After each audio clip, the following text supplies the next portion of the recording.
I'm going to quickly touch on this, and then I'm going to introduce a very special guest of ours, Mr. Paul Holland, very soon. And he's going to touch a little bit on decentralized finance.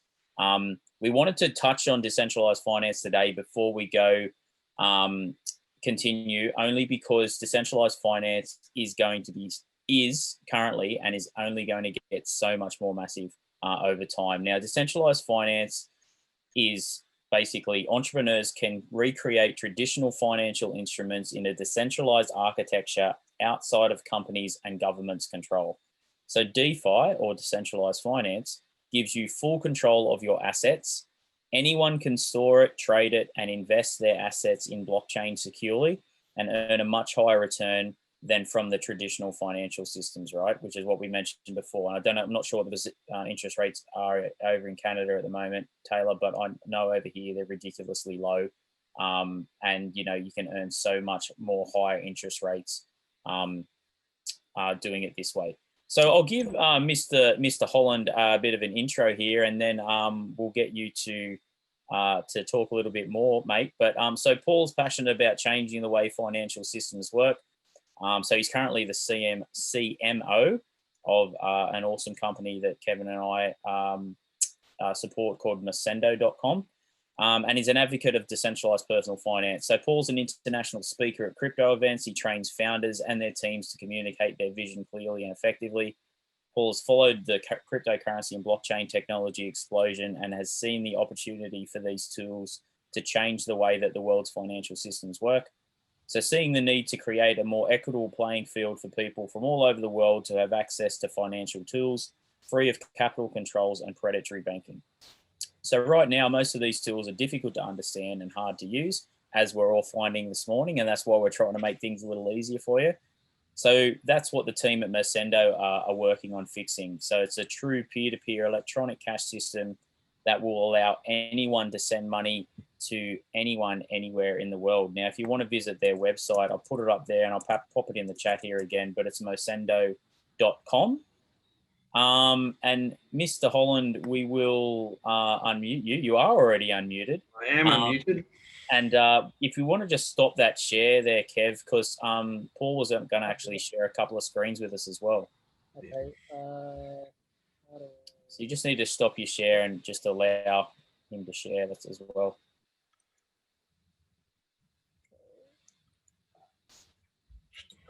Yep, that should be cool. Done. Now. All right. Good morning, everyone. I'm really good. Thanks, guys. Thanks, Troy and Kev, for having me on. Good morning and good afternoon, wherever you guys are in the world. It's really cool to be on here. Thanks, Troy, for using that photo of me when I was about 10 years younger. That was only like yesterday you took that, wasn't it?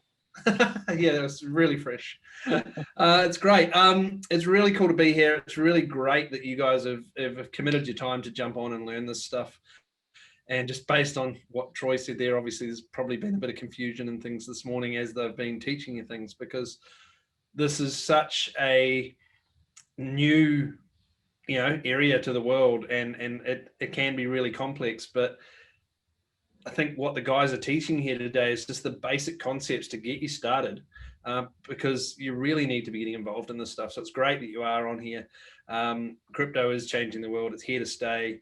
Even just jumping in there, I just jumped in when Kevin was talking about non-fungible tokens, and that's something I've sort of started looking into a little bit lately. I'm a big car racing fan, and there's actually an F1, a Formula One game called Formula One Delta Time, where you can buy cars and tracks and things like that they're all tokenized. So you don't actually own a car, you just own a token that represents a car, but there's limited editions and things like that. So it's really cool. It's really, it's really interesting to see where this stuff can go. But I'm here to talk to you guys about decentralized finance. Let me share my screen. Oops, can someone just give me permission, please? I'm going to run through this fairly quickly. The guys just asked me to sort of touch on this quickly. It is a fairly complex area, but it's important to understand. The perception of crypto generally is that it's a volatile thing that people are using for trading and making money. But there is a lot more to crypto, and it's going to become just normal. It's going to take over the legacy financial system. It will be our new normal, and decentralized finance is really the sort of the first steps into that. Troy actually said it really well, and that basically in his intro to what DeFi was, he said there that we're recreating traditional instruments, but outside of the controls of banks and things, which is really exciting. So this is going to be fairly quick fire. I will have time for a few questions if the guys want that, depending on the agenda. I don't know what it is, but what I'm going to cover is what is DeFi and why we need it. What yield farming is. I'm not sure if anyone will have heard of yield farming, but if you start looking into DeFi, then you will definitely do it. And I'm just going to point out some risks as well to be aware of. So decentralized finance allows us to do complex things with our money that previously only the banks and financial institutions could do. We can earn interest, we can lend and borrow, and we can use instruments like derivatives to invest in different classes of assets. And DeFi is governed by the law of code. What that means is that you don't have to necessarily trust a person. What you're doing is you're trusting the computer code. So there's no sort of person on the other end doing these transactions. It's all done by code. And if the code's audited, you're in a good, legitimate, program with a good, legitimate company, then, there is not a lot that can go wrong. There are definitely risks with this, but if you're with a good company and using good products, then yeah, it's ruled by code, which is really exciting.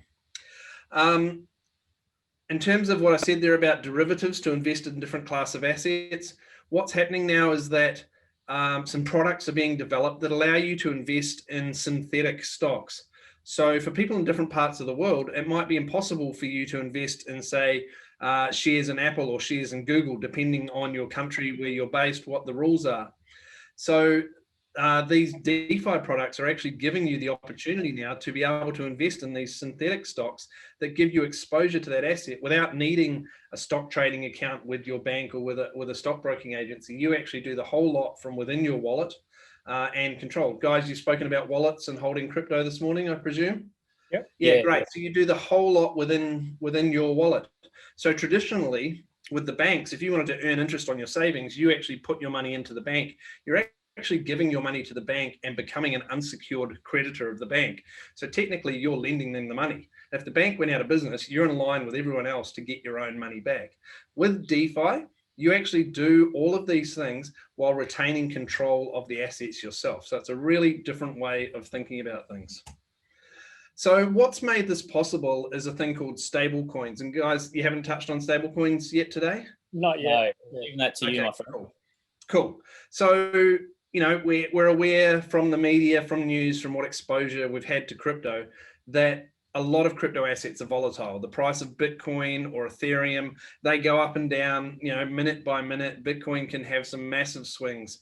A few days ago, it was $19,000. I haven't looked today, but yesterday it was 17,000 something or other. So it can be really, really volatile.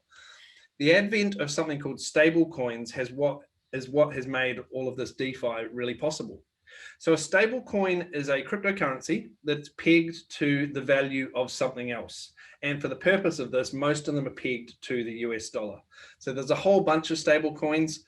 In this slide, we've got USDT, USDC, and DAI. They're probably the three biggest ones, actually. And each of those are pegged to the value of the US dollar. So they are a cryptocurrency, but their value stays level with the US dollar. So one USDT, one USDC, or one DAI is always equivalent to $1. What this just means, for you guys, sorry, just really quickly, Paul, I'll just explain what it is that so Bitcoin, for example, its acronyms BTC, Ethereum's ETH. Right. So USD, yeah, that's okay. We just didn't touch on that earlier. So just for the absolute newbies here, USDT, USDC, DAI, these are just those coins acronyms. And these three in particular are all equal to $1 US. Yeah, that's right. And these coins, actually one of these has a different name, and USDT it's like its ticker symbol. If you went down to the stock market and buy Apple shares, they are AAPL. So here, USDT is actually Tether is the name of it, but USDT is the ticker symbol. So each of these is always worth $1, and that's what it's made as possible for things like lending and borrowing, because you can have a constant value. Whereas if the value of Bitcoin's going up and down all the time, it sort of, adds a layer of complexity to these things. So let's talk about earning interest as a use case, because it's something really simple, something we've probably all been doing since we were kids. If you're anything like me, it's something your mother told you to do. Put away 10% of your salary and earn some interest on it. And, if you're anything like me, you never listened. But earning interest is one of the most basic, simple things we can do and take advantage of DeFi. So the interest is generated from a lending and borrowing market. You are lending stable coins to a smart contract. And then on the other side of that smart contract, people who are usually traders, they lock up assets as collateral, and then they pay interest to borrow the coins. So I just said a whole bunch of stuff, that probably a whole bunch of words that are a bit confusing, but we'll go through it slowly. So you lend stable coins. So say, for example, you have some stable coins. You might have DAI. Let's use DAI as the example. And you might have 1,000 DAI. That's just like having $1,000. So you lend those stable coins to something called a smart contract. Now, a smart contract is a piece of code that dictates what happens with that money. Okay, so the smart contract has its rules in place to say that when money comes in, this is what happens to it. So it's always the same. It's a predictable result. So you lend the money into the contract. On the other side of it, people are usually traders who might say have a big bucket of Bitcoin, and they think their Bitcoin's going to go up in value, so they don't want to sell their Bitcoin. So what they do is they will put it into one of these protocols. Just realized I'm looking in the wrong screen here, too many screens. But they, they'll lock up that Bitcoin as collateral and then borrow the stable coin. So they've got access to some liquid cash to do some trading with and things. And what they do is that they pay interest to borrow that, just like you would pay interest if you went and borrowed money in the real world. Then as the lender, so on the other side of this, as the lender, you've put your stable coins in, you get paid the interest on that borrowing. Okay. So I'm going to ask probably a question that maybe some people are thinking, so we can get the answer. So for the benefit for me for putting in that $1,000 to you as the lender, you're going to give me interest on that because I'm helping with the liquidity pool that you're providing to traders. Yep, that's exactly right. That's exactly right. You're essentially helping provide liquidity into a pool where people can borrow that money and you get paid an interest return for doing that. Now, you might jump up and down in your head be going, but why would I lend my money to someone else? That sounds super risky. And this is where using the right protocols, the right websites is really important. And this is why having it governed by smart contracts is really important, because the rules are the same all the time. And people who are borrowing, as it says there, they have to lock up assets as collateral. So just like if you went to get a loan against your house, the bank is going to take, your house as collateral. They're going to sign a mortgage over your property as collateral. And in the case of the smart contracts, what happens is that there's a minimum of 150% collateralization. Okay, so that means for every dollar that someone wants to borrow, they have to put $1.50's worth of collateral into the smart contract. Okay, so in this example, we're using Ethereum, ETH, as the collateral. So if I wanted to borrow, if I was on the borrowing side of this, if I wanted to borrow one DAI, I'd put, which is one DAI is worth $1, I'd have to put a minimum of $1.50 worth of Ethereum into a smart contract. Okay, and that's the absolute minimum. Often it's more depending on the protocol. And then as the price of Ethereum goes up and down, that $1.50 can vary a bit. But the reason they keep it at $1.50 is because it gives an allowance that if the price does start to come down on Ethereum, they can actually sell that Ethereum and recover the money and then pay back the lending on the other side. Okay, so that's what makes it safe and secure to do this, is the fact that it's always over collateralized. The people who are borrowing have to put in collateral so you can safely and securely put your money in and earn returns. Now, as Troy said in the introduction, you can earn returns here that are a lot better than what the traditional banks are paying. Again, Taylor, you're obviously in Canada. I don't know what the situation is over there. Here in New Zealand, where I am, and in Australia, the banks are generally paying less than 0.5%. My teenage son asked me the other day about some savings he had and what he should do with them. And I said, well, what are you getting paid? And he went and had a look, and he's earning 0.3% interest on his savings. So it's just absolutely ridiculous. When you start looking into the DeFi world here, Returns at the moment are commonly varying, depending on the product you're using, anything between 3% and 11% per annum. Okay, so you're looking at 30 times what the bank is paying in interest. Quite often 7 to 8% per annum is completely achievable on a consistent basis, which is really, really good. So there's a few sites you can go and have a look at with this. I know I'm going fairly quickly through this, but these are some sites that where you can earn interest through DeFi property. So compound.finance is probably the biggest DeFi marketplace at the moment. Aave is definitely growing, and GrowUSD is a really good one that I've been involved with the development of, where the rates on GrowUSD generally sitting about 7.5% per annum for DAI. So you just need some stable coins, DAI, stable coins in the case of that, of GrowUSD, and yeah, you can be earning 7% per annum. Troy or Kev, is there anything sort of on that lending earning interest that you think I need to add into before I move on to yield farming? Look, I think that's pretty covered. Like, obviously we're talking to a lot of beginners here, so a lot of you guys, like, I remember the first time that I got explained DeFi to, my brain exploded. The first thing I was wondering was, how on earth can someone give me 7 to 8% per annum when a bank only gives me 0.3, and that kind of thing. So yeah, totally get the skepticism side of it. But this all comes down to that trust basis, which is what Paul mentioned before. So this is about trusted sites who are providing this, and like what Paul mentioned before as well, through collateral, they can ensure that the returns are steady. So all these checks have been put in place for a reason. Yeah, absolutely. I just hope that you guys get the basic understanding of what's possible here. Certainly, yeah. I mean, as Troy said, his mind was blown. It's taken me months and months and months to really sort of begin to understand this stuff properly. But just to give you the idea of what's possible, that you could take your savings that are in the bank earning less than 1% and start earning 7 to 8% in a safe and secure way. Now, if you do start looking into DeFi, the next thing that's probably going to come up for you is yield farming. You'll probably come across this concept of yield farming. And yield farming is simply a way to make more crypto with your crypto. Okay, so you lend funds to others through the magic of smart contracts, so the same as what we were just talking about. Now, in return, you'll earn the interest on your earnings, so you can earn your 7 or 8%, but you can also earn fees in the form of other crypto. Okay, so as well as earning the interest, you can actually be rewarded with another cryptocurrency, and that's why it's called yield farming, because yield is obviously the return we're getting on our investment. We're out there farming, we're looking for the best possible return. So as well as our interest rate that we're getting, we're actually looking for how else can we be earning on this. And the concept of yield farming, it's a fairly new one. It's only really been a thing this year for 2020, but you put your money into a protocol, you start earning your interest, but as well as your interest, you get rewarded for using that protocol with another cryptocurrency. So you actually end up with more cryptocurrency.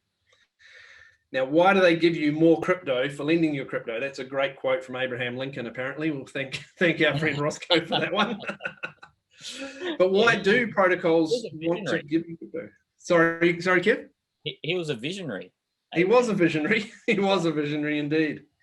But the question is, why do these protocols? So I mentioned compound.finance as one of the sites where you can earn interest. So Compound actually do this. They have a yield farming program. So what makes them want to actually give away crypto to you? So they have something called a governance token.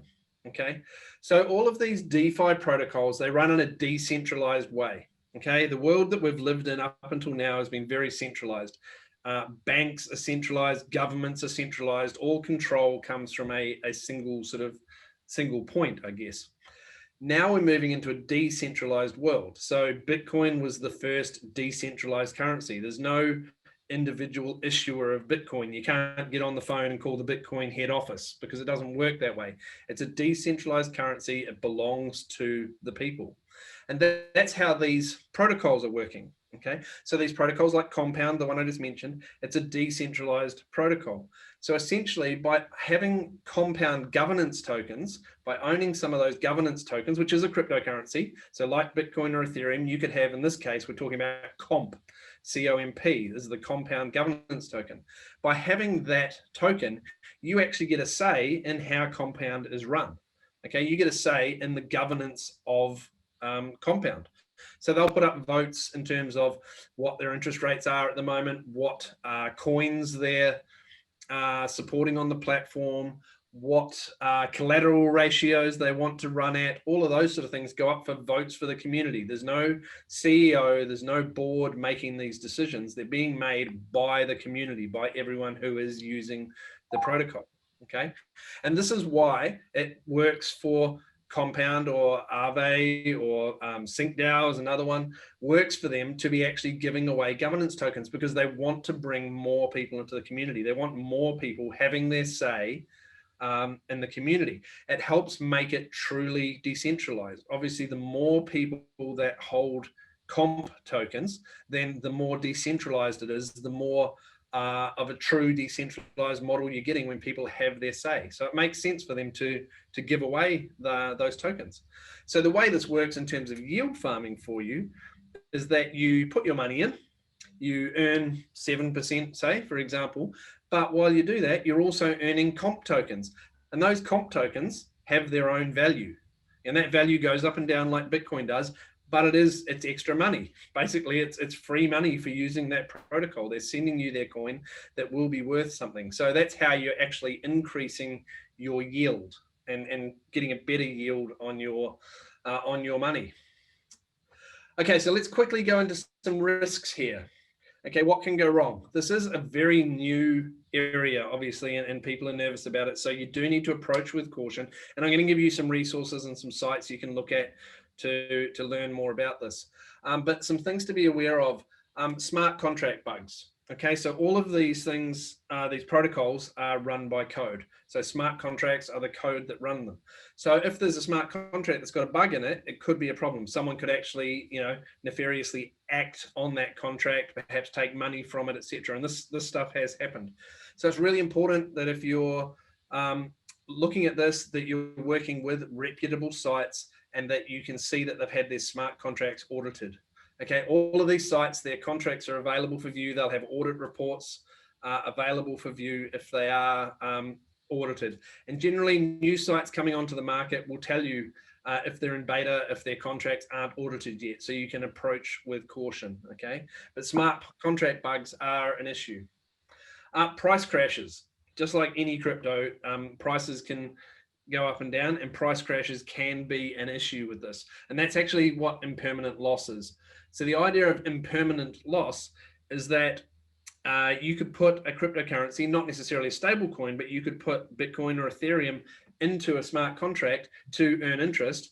But while it's there, the price of Bitcoin could go down. And while you've been earning interest and things, it's great, but the value of your underlying asset can go down. So you always have to be aware that if you are working with volatile assets, you do have that risk. Gas fees eating profits. So I'm not sure if you've spoken about gas at all, guys. No, we haven't even gone there. Just called okay, cool. Fees. So when you're working with Ethereum or any other tokens that are built on the Ethereum blockchain, you have transaction fees. You actually pay transaction fees to do any transaction, whether it's just sending coins back and forth or whether it's doing some DeFi stuff. And they call it gas, like gas that you put in your car, petrol to us from the Southern Hemisphere. Okay, so gas fees are like your transaction fees. And the way the Ethereum network is structured at the moment, those gas fees vary depending on how busy the network is. Okay, it's a legacy design thing that's far from ideal, and it's being addressed as iterations of this technology comes in, but right now it's something to be aware of, that the gas fees can go up. So in times when the market is really busy, if Ethereum's going up in a hurry or down in a hurry, lots of people are trading, the gas fees will go up, and it does have a risk to you, because if suddenly everything's going down and you think, oh shit, I want to get my money out, chances are in that moment that gas fees might be higher, and you can just end up, the profit that you've made could end up being paid in transaction fees. So it is something to be aware of. The other thing is that your strategy could suck. That's a good Roscoe slide there. You could just be not sort of following the smartest strategy based on what market conditions are at the time. Things are changing rapidly and quickly, and I think that's why it's really important to be immersing yourself in this stuff. So getting on events like this with Troy and Kev, where they're educating you, but also getting involved in some communities is really important, just to keep up with what's going on, even at a beginner level, to really make sure you are following a good strategy. So in terms of yield farming, these are some sites. I'll paste these into the chat for you before I go, but this is specific to yield farming. So if you're looking at opportunities to sort of increase the return you're getting on any of your assets, each of these sites will give you listings of different yield farming opportunities. This is sort of more where I want to direct you guys in terms of where to go to get more info beyond that. There's a couple of really great communities that you can join. These are both on Facebook. So DeFi Nation is a community that we started 18 months ago, probably, and it's grown really, really well. I think there's 2,500 people in there now. You can go to joindefination.com. That will link you through to the Facebook group. That community is probably a little bit more advanced. There's some really good conversations in there. There's some really, really smart people, founders of projects who are building really cool projects in this space in there. So there's some really cool conversations, but everyone in there is also very willing to answer beginner questions. So DeFi Nation's a great place for that. The other group is newwealthorder.com. New Wealth Order is a group that myself and my business partner Roscoe run, and this is more sort of an entry-level kind of group. So if you're wanting to learn more about DeFi, decentralized finance, crypto, etc., opportunities that come with it, the New Wealth Order is more of a beginner-level group where we want to sort of encourage and educate people in terms of what's happening in the financial world and the big shift of wealth that is coming. So those are a couple of communities you can join. Underneath there, these are some other really cool, good resources for learning. So banklesshq.com, a guy called Ryan Sean Adams runs Bankless. So he has podcasts and blogs and things. They're a little bit more technical. DeFi Dad. So if you go to YouTube and look up DeFi Dad, he's got some really great stuff at a really easily understandable level. Does some cool tutorials and some cool interviews there as well. And then on defirate.com, there's a bunch of tutorials around DeFi as well. So those are some good sites to go and learn, and a couple of really good communities to go and learn from. You'll paste all those things. That's my rapid fire introduction to DeFi. Could you paste all those links in the chat as well, Paul? Yep, absolutely, I'll do that. Awesome. Thanks, Paul. Thanks for thanks for joining us and downloading a year's worth of DeFi knowledge in 15 minutes. Look, it's like what we said before, right? There's different strategies to earn crypto, and we kind of did want to, rather than just skim over DeFi, we wanted to really kind of give you guys a 15-minute download on it. And this is something that you guys will get the recording of, so you can definitely watch it back a million times over. But it is so important, especially if you're joining the space now and you are a beginner, to be aware of and just get a basic understanding of decentralized finance, because this is an area that no doubt you'll be able to profit off, whether it be, it might be in a year or two's time when your crypto journey is a bit more, you feel more knowledgeable and that kind of thing, or it could be something that you connect with straight away and you're like, yeah, great, I want to try this out and dip my toes in it. It's similar to like when we touched on staking earlier.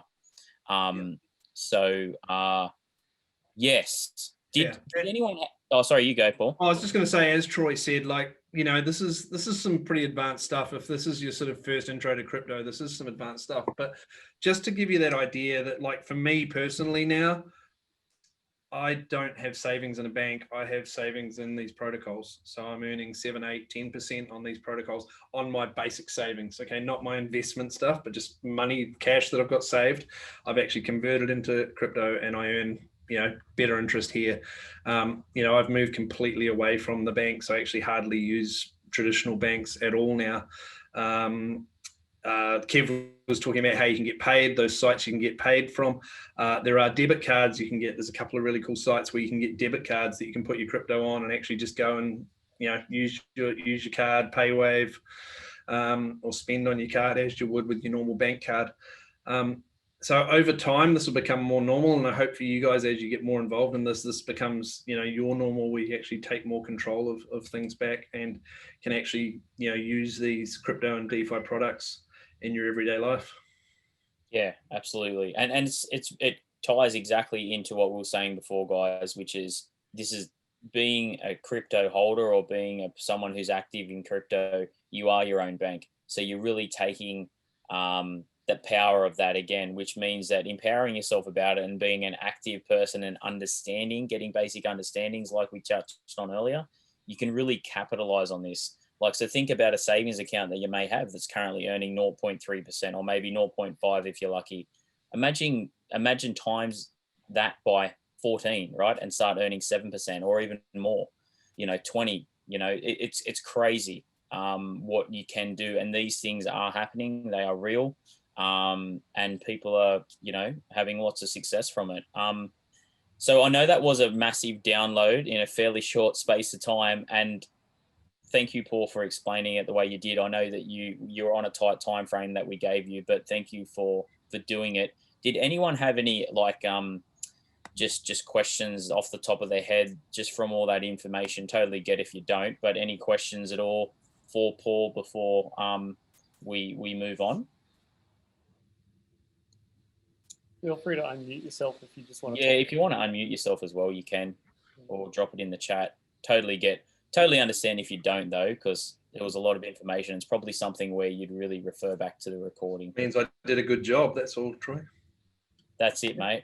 10 out of 10 for explaining DeFi. We'll put this Cherie's unmuted. Hang on. Oh, here we go.